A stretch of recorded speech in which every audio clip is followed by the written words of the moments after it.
اس ایمان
چنانچہ دل سے جو خون کی سپلائی ہوتی ہے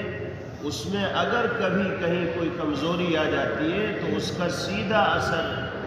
انسانی جسم کے مختلف اعضاء کے اوپر پڑتا ہے۔ دماغ صحیح کام نہیں کرتا، ہاتھ صحیح کام نہیں کرتے، زبان صحیح کام نہیں کرتی،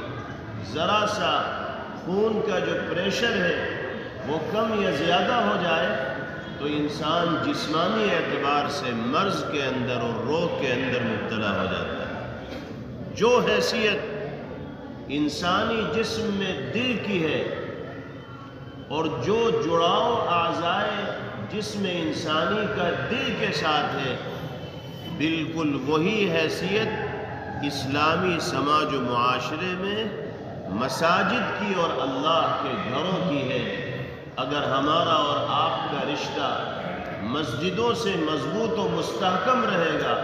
تو ہم دینی اور ایمانی شناخت و پہچان کے ساتھ زندگی گزارنے میں کامیاب ہوں گے،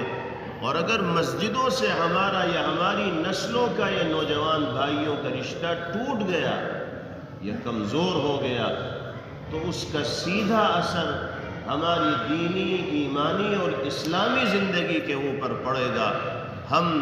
شریعت و سنت کے تقاضوں پر عمل کرنے میں کامیاب نہیں ہو پائے۔ جس طرح انسان اپنے جسم کو صحت مند رکھنے کے لیے دل کے ساتھ اعضاء کے ربط کی کوشش کرتا ہے اور کسی طرح کی کوئی بیماری ہو تو علاج و معالجے کی فکر کرتا ہے، ایسے ہی روحانی اور ایمانی طور پر اگر انسان کو اپنے آپ کو تندرست و توانا اور صحت مند رکھنا ہے تو مسجدوں کے ساتھ اپنے اٹوٹ رشتے کو ثابت کرنا ہوگا۔ اللہ کے حبیب صلی اللہ تعالی علیہ وسلم نے مسلمانوں کی آبادیوں میں مساجد کے قیام کی ترغیب دی۔ جہاں جہاں پیغمبر علیہ السلام تشریف لے گئے وہاں مسلمانوں کی آبادی ہوئی تو سب سے پہلے آپ نے جن امور کی جانب توجہ دی ان میں بنیادی امر مساجد کا قیام تھا، اللہ کے گھر کی تعمیر تھی۔ چنانچہ آپ جانتے ہیں کہ مکہ مکرمہ سے ہجرت فرما کر آپ مدینہ منورہ تشریف لائے، ابھی شہر مدینہ تک پہنچے بھی نہیں تھے۔ مدینہ منورہ سے کچھ فاصلے پر ایک قبیلے کے یہاں آپ نے قیام فرمایا، وہیں پر آپ نے مسجد قباء کی تعمیر کا سلسلہ شروع فرمایا۔ سب سے پہلے آپ نے اس قبیلے کے مسلمانوں کے لیے مرکزی مقام کی حیثیت سے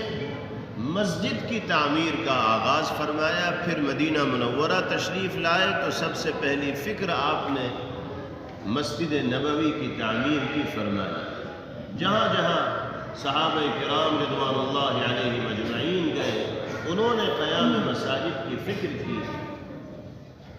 کیونکہ مسجد میں علاقے کے مسلمان مجتمع ہوتے ہیں، اکٹھے ہوتے ہیں، اجتماعی شان مسلمانوں کی دکھائی دیتی ہے، اور اس کے بہت سے فوائد ہیں جن پر روشنی ڈالنے کے لیے یہ مختصر سا وقت ناکافی ہے۔ ہماری یہ ذمہ داری ہے کہ ہم اپنے رشتوں کو مساجد کے ساتھ مضبوط و مستحکم رکھیں اور 5 وقتہ نمازیں لازمی طور پر باجماعت مسجد کے اندر ادا کرنے کا اہتمام کریں۔ اللہ پاک نے آپ کو اپنے اس علاقے میں محلے میں یہ عالی شان کشادہ اور دیدہ زیب مسجد عطا فرمائی ہے۔ باری تعالیٰ کے تعاون و کرم سے بہترین انداز میں اس کی تعمیر مکمل ہوئی، لیکن ذمہ داریاں اہل علاقے کی پہلے سے زیادہ بڑھ گئیں۔ محض مسجد کو شاندار انداز میں تعمیر کر دینا یہ کافی نہیں ہے، اصل حق مسجد کا یہ ہے کہ اس کو نمازیوں سے آباد رکھا جائے۔ شاعر کہتا ہے کہ مسجد تو بنا دی شب بھر میں، ایمان کی حرارت والوں نے مسجد تو بنا دی، شب بھر میں ایمان کی حرارت والوں نے دل اپنا پرانا پاپی ہے، برسوں میں نمازی بن نہ سکے۔ اصل چیز یہی ہے کہ ہم باجماعت نمازوں کی ادائیگی کا اہتمام کرنے والے ہوں، تب در حقیقت ہم اللہ کے گھر کے حق کو ادا کرنے والے اللہ کی نگاہ میں شمار کیے جائیں۔ اللہ کا کرم ہوا کہ اس نے آپ حضرات کو مسجد کی تعمیر کا موقع میسر فرمایا، اور آپ پیغمبر علیہ السلام کی زبان مبارک سے ادا ہونے والی بشارتوں کے مستحق قرار دیے گئے۔ پیغمبر علیہ السلام نے فرمایا، من بنا للہ مسجدا کمفحص قطاط بنى اللہ له بیتا فی الجنہ، جو اللہ کی رضا کے لیے ایک پرندے کے گھونسلے کے برابر بھی مسجد کی تعمیر میں شریک ہوگا، اللہ جنت میں اس کے لیے عالی شان محل کی تعمیر کا فیصلہ فرمائے۔ تو کتنی بڑی سعادت کی بات ہے کہ اللہ ہم میں سے کسی کو خدمت مسجد کے لیے، تعمیر مسجد کے لیے قبول فرما لے، یہ ہمارے لیے نیک بختی اور سعادت مندی ہو۔ تو آیت مبارکہ میں پہلی چیز اللہ رب العزت والجلال نے جو بیان فرمائی وہ مساجد کی اہمیت و عظمت سے متعلق۔ دوسری چیز آیت مبارکہ سے یہ پتہ چلی کہ مسجدوں کو آباد رکھنا یعنی باجماعت نمازوں کی ادائیگی کا اہتمام کرنا، یہ ایمان والوں کی شناخت و پہچان ہے، کیونکہ قرآن کہتا ہے مسجد کو وہی لوگ آباد رکھتے ہیں جو اللہ پر ایمان رکھنے والے ہوں، اللہ کے رسول پر ایمان رکھنے والے ہوں، آخرت کے دن پر ایمان رکھنے والے ہوں، نمازوں کی پابندی کرنے والے ہوں، زکوٰۃ کی ادائیگی کا اہتمام کرنے والے ہوں، اور اللہ سے ڈرنے والے ہوں۔ یہی لوگ مساجد کو آباد کرنے والے ہیں۔ پتہ چلا کہ مومن کی شان و پہچان اور شناخت یہ ہے کہ وہ 5 وقتہ نمازوں میں مسجد کے اندر دکھائی دیتا ہے، حاضر رہتا ہے۔ حضور پاک علیہ السلام نے فرمایا، اذا رأيتم الرجل يعتاد المسجد فاشهدوا له بالایمان، اگر تم کسی بھائی کو دیکھو کہ اس کی عادت مسجد میں باجماعت نماز کی ادائیگی کی ہے تو اس کے ایمان کی گواہی دے دیا کرو۔ وہ اس لائق ہے کہ اس کی ایمان کی شہادت و گواہی دی جائے، کیونکہ وہ 5 وقتہ نمازوں میں مسجد کے اندر دکھائی دیتا ہے۔ اس کا مطلب یہ ہے کہ جو لوگ باجماعت نمازوں کی ادائیگی کا اہتمام نہیں کرتے ان کو اپنے ایمان کی خیر منانی چاہیے۔ وہ ایمانی شناخت اور پہچان سے محروم ہو رہے ہیں۔ جناب رسول اللہ صلی اللہ علیہ وسلم نے فرمایا، لا صلاة لجار المسجد الا فی المسجد، مسجد کے پڑوس میں رہنے والوں کی نماز مسجد ہی کے اندر ہوگی، یعنی ان کو باجماعت نماز کی ادائیگی کا اہتمام کرنا ہی چاہیے۔ کتنے افسوس کی بات ہے کہ ہم معمولی اعذار کی بنا پر جماعت کی شرکت کو ترک کر دیتے ہیں۔ ایک بہت بڑی تعداد تو ہمارے بھائیوں کی ایسی ہے کہ جن کو نمازوں سے کوئی لینا دینا ہے ہی نہیں، کوئی واسطہ ہی نہیں، وہ تو مسجدوں کے راستوں کو بھولے بیٹھے ہیں۔ مسجد ہی کیا، ان کو تو گھر میں بھی نماز پڑھنے کی توفیق نہیں ہوتی۔ وہ تو یہ سمجھتے ہیں کہ نماز پڑھنا ہماری ذمہ داری ہے ہی نہیں، یہ تو بڑی عمر کے لوگوں کا کام ہے، ہم بھی جب عمر کے اس مرحلے میں پہنچ جائیں گے تو نماز پڑھنے لگیں۔ ایک تعداد ایسے لوگوں کی بھی ہے اور ایک بڑی تعداد ایسے لوگوں کی ہے جو نماز کی اہمیت کو، اس کی فرضیت کو جانتے ہیں، ادائیگی کا اہتمام بھی کرتے ہیں، لیکن جماعت کے ساتھ نماز کی ادائیگی کی جو فکر ہونی چاہیے وہ ان کے دل میں نہیں پائی جاتی۔ خاص طور پر فجر کی نماز میں تو بیشتر لوگ گھروں کے اندر سوئے پڑے دکھائی دیتے ہیں، کم ہی ایسے خوش نصیب ہوتے ہیں جو نماز فجر میں اللہ کی بارگاہ میں حاضر ہو کر سجدہ ریز ہوتے ہیں اور انعام و اجر حاصل کرنے کے مستحق قرار دیے ہیں۔ آپ سروے کر لیجئے، کسی بھی علاقے کا اور خطے کا سروے کر لیجئے، جائزہ لے لیجئے، جو لوگ عام نمازوں میں بھی مسجد کے اندر آ جاتے ہیں، فجر کی نماز میں وہ بھی غفلت برتتے ہوئے اور سستی کا مظاہرہ کرتے ہوئے دکھائی دے۔ جناب رسول اللہ صلی اللہ علیہ وسلم نے بتایا کہ مسجد میں حاضری کی عادت جس ایمان والے کی ہوگی اسی کے ایمان کی گواہی دی جائے گی، اور جو مسجد کی حاضری کے سلسلے میں غفلت و سستی اور لاپرواہی برتنے والا ہوگا، وہ چاہے کتنا ہی سینہ ٹھوک کر اپنے کو مومن کہے،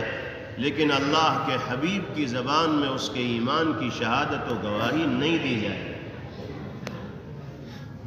حضرات صحابہ رضوان اللہ تعالی علیہم اجمعین کی تربیت جناب رسول اللہ صلی اللہ علیہ وسلم نے باجماعت نمازوں کی ادائیگی کے حوالے سے ایسی فرمائی تھی کہ صحابہ فرماتے ہیں کہ اگر ہمارے ساتھیوں میں سے کوئی ساتھی کسی نماز میں غیر حاضر رہتا تھا تو ہمیں یہ شبہ ہونے لگتا تھا کہ کہیں فلاں ساتھی منافق تو نہیں ہو گیا جو مسجد میں نہیں آئے۔ ایک وقت کی نماز میں غیر حاضری اگر کسی ساتھی کی ہو گئی تو دوسرے ساتھیوں کو نفاق کا شبہ ہونے لگتا تھا، اور جسمانی اعتبار سے ایسی کمزوری کے عالم میں بھی جناب رسول اللہ صلی اللہ علیہ وسلم مسجد میں تشریف لائے کہ 2 آدمی آپ کو سہارا دے رہے تھے اور آپ کے قدمین مبارکین زمین پر لکیریں کھینچتے ہوئے چلے جا رہے تھے۔ کمزوری اتنی تھی کہ قدم آپ کا بوجھ برداشت نہیں کر پا رہے تھے، اس کے باوجود آپ 2 صحابہ کرام رضوان اللہ علیہم اجمعین کے سہارے اپنے حجرہ مبارکہ سے مسجد میں تشریف لائے اور باجماعت نماز کی ادائیگی کا اہتمام فرمایا۔ تو اس کی کوشش میرے بھائیوں بزرگوں کرنی ہے۔ اللہ نے شاندار مسجد تعمیر کرنے کا موقع میسر فرمایا، لیکن حق محض حسن تعمیر سے ادا نہیں ہوگا۔ حق اگر ادا کرنا ہے مسجد کا تو مسجد کا کھوٹا بننا ہوگا، مسجد کی چٹائی بننا ہوگا، مسجد سے اپنا قلبی ربط و تعلق قائم کرنا ہوگا، ان خوش نصیب لوگوں میں اپنا نام لکھانا ہوگا جن کے بارے میں پیغمبر علیہ السلام نے فرمایا قلبہ معلق بالمساجد۔ خوش نصیب لوگ ایسے ہوتے ہیں جن کے دل مسجدوں میں اٹکے رہتے ہیں، ایک نماز پڑھ کے جاتے ہیں، دوسری نماز کی فکر رہتی ہے، دوسری پڑھ کے جاتے ہیں، تیسری کی فکر رہتی ہے، تیسری پڑھ کے جاتے ہیں، چوتھی کی فکر رہتی ہے۔ ان کی گھڑی کی سوئی مسجد کے ارد گرد گھومتی دکھائی دیتی ہے۔ یہ وہ خوش نصیب لوگ ہیں جن کو اس دن عرش الہی کا سایہ نصیب ہوگا جس دن اللہ کے عرش کے سوا کوئی دوسرا سایہ ہوگا ہی نہیں۔ اللہ پاک ہم سب کو باجماعت نمازوں کی پابندی کی توفیق نصیب فرمائے۔ تیسری بات اس آیت مبارکہ سے یہ پتہ چلی کہ جو لوگ مومنانہ شان کے ساتھ زندگی گزارنے والے ہیں اور باجماعت نمازوں کی ادائیگی کا اہتمام کرنے والے ہیں، وہ اللہ کی نگاہ میں ہدایت یافتہ ہیں۔ قرآن پاک میں فرمایا گیا فَعَسَىٰ أُولَٰئِكَ أَن يَكُونُوا مِنَ الْمُهْتَدِينَ۔ پہلے ایمان والوں کی شناخت و پہچان کو ذکر کیا گیا، ان کے نمازوں کی پابندی کا تذکرہ کیا گیا، اور اخیر میں فیصلہ سنایا گیا کہ یہی وہ لوگ ہیں جو ہدایت یافتہ، کامیاب، سرخرو اور سربلند قرار دیے جائیں۔ ہم میں سے کون کامیابی نہیں چاہتا؟ کون عزت کا متمنی نہیں ہے؟ کون دونوں جہاں کی شرافتیں اور سعادتیں حاصل نہیں کرنا چاہتا؟ ہر ایمان والے کی یہ دلی آرزو اور تمنا ہے کہ دونوں جہاں کی کامیابیاں اس کے قدم چومیں۔ اللہ رب العزت والجلال نے قرآن مقدس میں ہدایت یافتہ لوگوں کی فہرست میں اپنا نام شامل کرانے کے لیے جو نسخہ تجویز فرمایا ہے وہ باجماعت نمازوں کی پابندی سے تعلق رکھنے والا ہے، ایمانی صفات و کیفیات کے ساتھ زندگی گزارنے سے تعلق رکھنے والا ہے۔ اللہ پاک ہم سب کو اپنے ہدایت یافتہ مقرب و محبوب بندوں میں شامل ہو کر زندگی گزارنے کی توفیق نصیب فرمائے۔ تو اللہ کے کرم سے مسجد کا تعمیری عمل تو مکمل ہو گیا ہے، اب مسجد کے اگلے حقوق کی ادائیگی بڑی دلچسپی اور اہتمام کے ساتھ ہم سب کو کرنی ہے۔ من جملہ ان حقوق کے جن کو آداب مساجد میں ذکر کیا جاتا ہے، شمار کیا جاتا ہے، ایک حق اور ایک ادب یہ ہے کہ انسان اللہ کے گھر میں قدم رکھے تو غرور و کبر، بڑائی اور اونچ نیچ کا غلط تصور اگر اس کے ذہن و دماغ میں پایا جا رہا ہو تو اس کو مسجد کے دروازے پر ہی پھینک کر اللہ کے گھر میں قدم رکھے، کیونکہ اللہ کے گھر میں جو شخص حاضر ہوتا ہے وہ اللہ کا بندہ بن کے آتا ہے، عبد بن کے آتا ہے، غلام بن کے آتا ہے۔ بادشاہ آئے گا تو وہ بھی اللہ کا غلام ہے، اللہ کا بندہ ہے۔ ایک مالدار آئے گا وہ بھی عبد بن کر آئے گا، ایک تنگ دست آئے گا، معاشی اعتبار سے کمزور انسان آئے گا، وہ بھی غلام بن کر اللہ کے در پہ حاضر ہوگا۔ یہی وجہ ہے کہ مسجد میں کسی کے لیے کوئی الگ مقام نہیں رکھا جاتا، سب کو ایک صف میں، ایک لائن میں، ایک دوسرے کے ساتھ مل مل کر کھڑے ہونا ہے، اور درمیان میں گنجائش کو بھی نہیں چھوڑنا ہے۔ یہ بھی ہدایت دی گئی ہے کہ مل مل کر کھڑے ہو، شیطان کے لیے درمیان میں فرجے کو اور گنجائش کو نہ چھوڑیں۔ یہ جو مل مل کر کھڑے ہونے کی تاکید کی گئی اور سب کے ساتھ یکساں سلوک و برتاؤ مسجد کے اندر رکھا گیا، اس کے ذریعے اللہ اور اس کے رسول صلی اللہ علیہ وسلم یہ پیغام دینا چاہتے ہیں کہ اونچ نیچ کے اور چھوٹے بڑے کے، برادری کے اعتبار سے جو تصورات ہوتے ہیں ان کو اپنے ذہن و دماغ سے کھرچ کر باہر نکال دو۔ مسجد میں تربیت کی جا رہی ہے، یہاں سے یہ ذہن لے کر جاؤ کہ برادری کے اعتبار سے اونچ نیچ کا کوئی تصور اسلام میں اور دین میں اور ایمان میں نہیں پایا جاتا۔ یہ سراسر غیر اسلامی تصور ہے۔ اللہ کی نگاہ میں محترم اور مکرم وہی ہے جو شریعت و سنت کے تقاضوں پر عمل کرنے والا ہے، متقی اور پارسا ہو کر زندگی گزارنے والا ہے، چاہے کسی بھی خاندان سے، برادری سے اور قبیلے سے اس کا تعلق ہو، اگر خوف خدا اس کے دل میں پایا جاتا ہے اور شرعی تقاضوں پر عمل کرنے والا ہے تو وہ اللہ کی نگاہ میں مکرم ہے۔ یہ سبق سکھایا گیا مسجد میں آنے والوں کو۔ یہ سبق ہمیں صرف مسجد کے دائرے ہی میں یاد نہیں رکھنا ہے، بلکہ مسجد سے باہر نکل کے بھی اس سبق کو اپنے دل کی تختی پر لکھے رکھنا ہے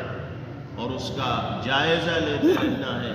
اپنے آپ کو دوسروں کے مقابلے میں حقیر و کمتر تصور کرنا ہے اور دوسروں کو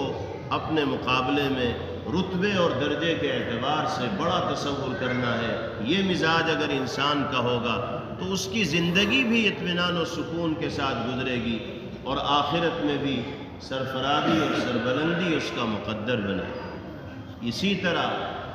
مسجد کے آداب میں ایک اہم ادب یہ ہے کہ کوئی ایسی چیز استعمال کر کے مسجد میں نہ آنا چاہیے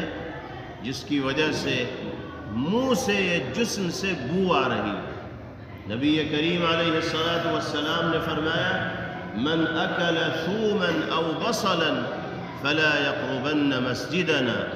جو آدمی کچی پیاز یا کچا لہسن کھائے تو وہ ہماری مسجدوں کے قریب نہ آئے۔ فَإِنَّ الْمَلَائِكَةَ تَتَأَذَّى مِمَّا يَتَأَذَّى مِنْهُ ابْنُ آدم، اس لیے کہ فرشتوں کو بھی ان چیزوں سے اذیت و تکلیف ہوتی ہے جن سے انسانوں کو اذیت و تکلیف ہوتی ہے۔ کچے لہسن اور کچی پیاز کی بو پسند نہیں کی جاتی، اور خاص طور سے بات چیت کرتے ہوئے بولتے ہوئے اگر منہ سے اس طرح کی بو آئے گی تو سامنے والا اس کو ناگوار تصور کرے۔ حضور پاک علیہ السلام نے یہاں تک مسجد کے تقدس کا لحاظ رکھنے کی تلقین فرمائی کہ تمہارا جسم بھی صاف ستھرا ہونا چاہیے، کپڑے بھی صاف ستھرے ہونے چاہیے، اور پاکیزہ چیزیں استعمال کر کے اللہ کے گھر میں آنا چاہیے، بو کا احساس نہ ہونا چاہیے۔ قرآن پاک میں فرمایا گیا یا بنی آدم خذوا زینتکم عند کل مسجد، اے انسانوں مسجد میں حاضری کے وقت زینت کا لباس اختیار کر کے آؤ، جس کو اچھا لباس مانا جاتا ہے۔ جسم بھی صاف ستھرا ہو، کپڑے بھی صاف ستھرے ہوں، نئے کپڑے پہننے کی ضرورت نہیں، بس صاف ستھرے ہونے چاہیے۔ یہ نہیں کہ میل میں اٹے ہوئے ہیں، جگہ جگہ دھبے پڑے ہوئے ہیں، وہی گندے کپڑے لے کر مسجد میں آ گئے۔ کام کے کپڑے الگ ہوں اور مسجد میں حاضری کے کپڑے الگ ہوں۔ جو لوگ مجبور ہیں، جن کے پاس ایک جوڑے کے علاوہ کوئی اور ہے ہی نہیں، تو ان کی بات الگ ہے، لیکن جن کو اللہ نے وسعت دی ہے ان کو مسجد میں حاضری کے لیے وہ لباس خاص طور پر پہننا چاہیے جو اللہ کو پسند ہے۔ اللہ کے گھر میں حاضر ہو رہے ہیں تو ایسا لباس پہن کر آئیں جو اللہ کو بھی پسند ہے، تو پھر اس نماز میں بھی لطف آئے گا اور مزہ آئے گا۔ علماء فرماتے ہیں کہ جس طرح کچی پیاز اور کچی لہسن کو استعمال کر کے مسجد میں آنا یہ کراہت سے خالی نہیں، اسی طرح جو لوگ سگریٹ بیڑی وغیرہ کے استعمال کے عادی ہیں، اولاً تو ان کو اس عادت سے اپنا پیچھا چھڑانا چاہیے، اور اگر یہ چیز چھوٹ نہیں رہی ہے تو مسجد میں حاضر ہونے سے اتنا پہلے بیڑی سگریٹ چھوڑ دینا چاہیے اور منہ صاف کر لینا چاہیے کہ مسجد میں حاضری کے بعد کسی کو قریب سے قریب کھڑے انسان کو آپ کے منہ کھولنے کے نتیجے میں یہ احساس نہ ہو کہ آپ بیڑی یا سگریٹ پی کر آئے۔ آپ کا بھائی چاہے اس بو کو سونگھ کر ریئیکٹ نہ کرے، رد عمل کا اظہار نہ کرے، لیکن فرشتے ناگواری کو محسوس کریں گے، اور فرشتے اگر ہمارے عمل سے ناراض ہوں گے تو یہ ہمارے لیے بڑے خسارے کی چیز ہے۔ اس لیے مساجد کے تقدس کا لحاظ رکھنا، ان کے آداب کا ہر اعتبار سے لحاظ رکھنا یہ ہماری ذمہ داری ہے۔ مسجد کا ایک ادب یہ بھی ہے کہ اس کو صاف ستھرا رکھنا چاہیے۔ صرف منتظمہ کمیٹی کے اراکین ہی کی یہ ذمہ داری نہیں ہے کہ وہ مسجد میں صفائی ستھرائی کا اہتمام رکھیں، بلکہ ہر مصلی کو اس کا خیال رکھنا چاہیے۔ جناب رسول اللہ صلی اللہ علیہ وسلم مسجد میں اگر کوئی نامناسب چیز دیکھا کرتے تھے تو اپنے دست مبارک سے آپ اس کی صفائی فرما دیا کرتے تھے، ہٹا دیا کرتے تھے۔ ایک صحابیہ مسجد کی صفائی کیا کرتی تھی، ان کا انتقال ہو گیا، تفصیلی واقعہ ہے، پیغمبر علیہ السلام کو صحابہ نے بتایا نہیں، ان کی تدفین کر دی گئی۔ کئی روز کے بعد آپ نے معلوم کیا کہ فلاں خاتون مسجد کی صفائی کے لیے آتی تھی، وہ دکھائی نہیں دے رہے، تو بتایا گیا کہ یا رسول اللہ ان کا تو انتقال ہو گیا۔ تو آپ ناراض ہوئے اور فرمایا ہلا آذنتمونی، مجھے اطلاع کیوں نہ دی؟ صحابہ نے عرض کیا کہ یا رسول اللہ ہم نے آپ کو زحمت دینا مناسب نہ سمجھا، خاتون دنیا سے گئی، گھر والوں نے کفن دفن کا انتظام کیا اور نماز جنازہ پڑھا کر دفن کر دیا گیا۔ آپ کے دل پر بڑا اثر ہوا، فرمایا دلونی علی قبرہا، مجھے اس خاتون کی قبر پر لے کر چلو۔ چنانچہ آپ ان کی قبر پر تشریف لے گئے۔ وہاں جا کر آپ نے جنازے کی نماز پڑھی حالانکہ مسئلہ یہ ہے کہ جس کے جنازے کی نماز پڑھی جا چکی ہو، اسے دفنا دیا گیا ہو، تو اب کوئی جنازے کی نماز نہیں ہو۔ لیکن یہ خصوصیت ہے پیغمبر علیہ السلام کی اور ان صحابیہ کی جن کا نام ام محجن تھا کہ اللہ کے حبیب صلی اللہ علیہ وسلم نے قبر پر جا کر ان کے جنازے کی نماز پڑھی، اور پھر قبر کی طرف مخاطب ہوئے اور سوال کیا، ای العمل وجدت افضل، ام محجن بتاؤ دنیا سے جانے کے بعد تم نے اپنے اعمال میں کس عمل کو سب سے زیادہ افضل پایا؟ صحابہ حیران پوچھنے لگے کہ یا رسول اللہ، آپ قبر سے سوال کر رہے ہیں، یہ کیسے جواب دے گی صاحب قبر؟ یہ تو دنیا سے جا چکی ہے، آپ کے سوال کو یہ سن کیسے لے گی؟ فرمایا پیغمبر علیہ السلام نے کہ تم جتنا سنتے ہو اللہ نے اس کو اس سے زیادہ سننے کی صلاحیت عطا فرمائی۔ کچھ دیر کے بعد آپ نے پوچھا کہ جانتے ہو اس نے میرے سوال کا کیا جواب دیا؟ صحابہ نے عرض کیا کہ یا رسول اللہ، ہمیں تو اسی پہ حیرت تھی کہ آپ سوال کیسے کر رہے ہیں، مزید یہ کہ جواب کیا ملا یہ تو ہماری سمجھ میں ویسے بھی نہیں آئے۔ فرمایا کہ میرے سوال کا جو جواب ام محجن نے دیا ہے وہ یہ کہ میں نے اپنے اعمال میں جو سب سے افضل عمل پایا وہ مسجد کی خدمت تھی، مسجد کی صفائی تھی۔ اس سے پتہ چلا کہ مسجد کی خدمت کرنا، مسجد میں صفائی کا بندوبست کرنا، مسجد میں پڑی ہوئی نامناسب چیز کو اپنے ہاتھوں سے ہٹا دینا، یہ سعادت کی چیز ہے۔ لوگ اس کو چاہے دنیاوی اعتبار سے اپنی انسلٹ اور توہین سمجھتے ہو کہ اچھا ہم جھاڑو لگائیں گے مسجد میں، ہم صفائی کریں گے، ہم کھڑکیاں صاف کریں گے، ہم دروازے صاف کریں گے۔ جن کی ذمہ داری ہے وہ کریں، ٹھیک ہے ان کی ذمہ داری ہے، لیکن اگر ہم کوئی چیز دیکھ رہے ہیں اور ہمیں موقع ملا ہے تو دین کا ایک حصہ سمجھ کر، اپنی سعادت سمجھ کر مسجد کی خدمت کو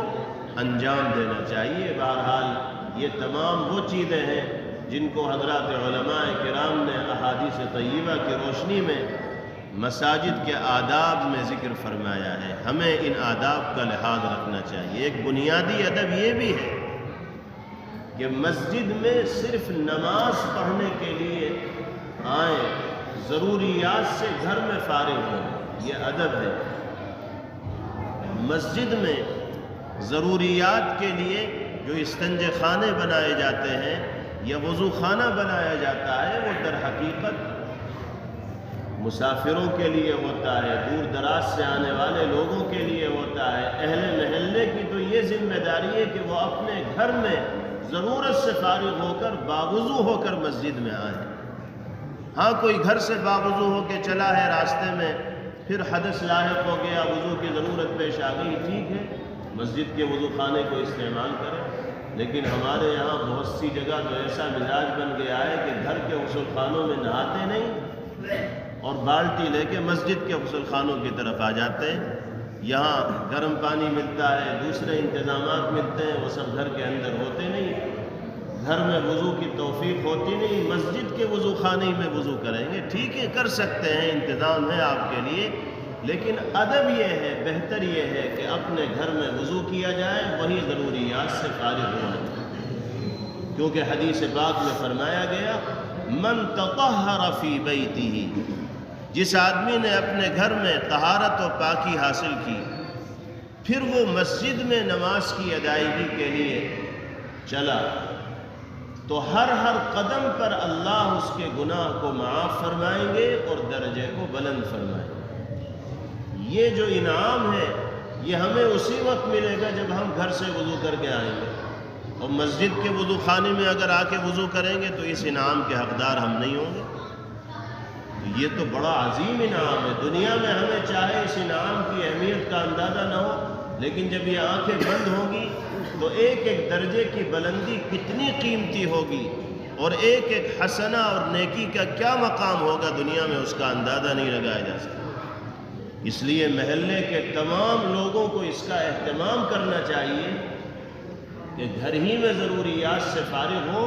اور وہیں سے باوضو ہو کر اللہ کے گھر میں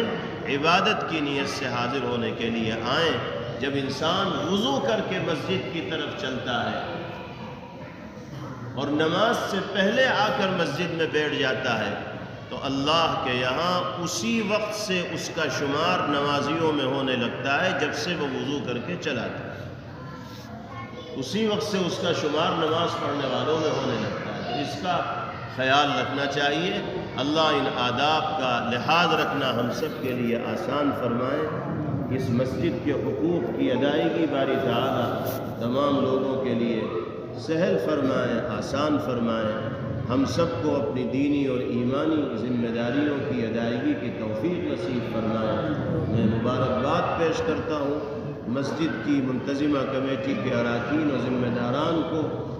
اور ان احباب کو، علماء کو، نوجوانوں کو، بزرگوں کو جنہوں نے اس مسجد کی تعمیر میں کسی بھی حیثیت سے دلچسپی کا مظاہرہ کیا، ذوق و شوق کے ساتھ اس میں لگے۔ اللہ ان سب کی خدمات کو قبول فرمائے اور ہمیں باجماعت نمازوں کی ادائیگی کا اہتمام کرنے کی توفیق نصیب فرمائے۔ وآخر دعوانا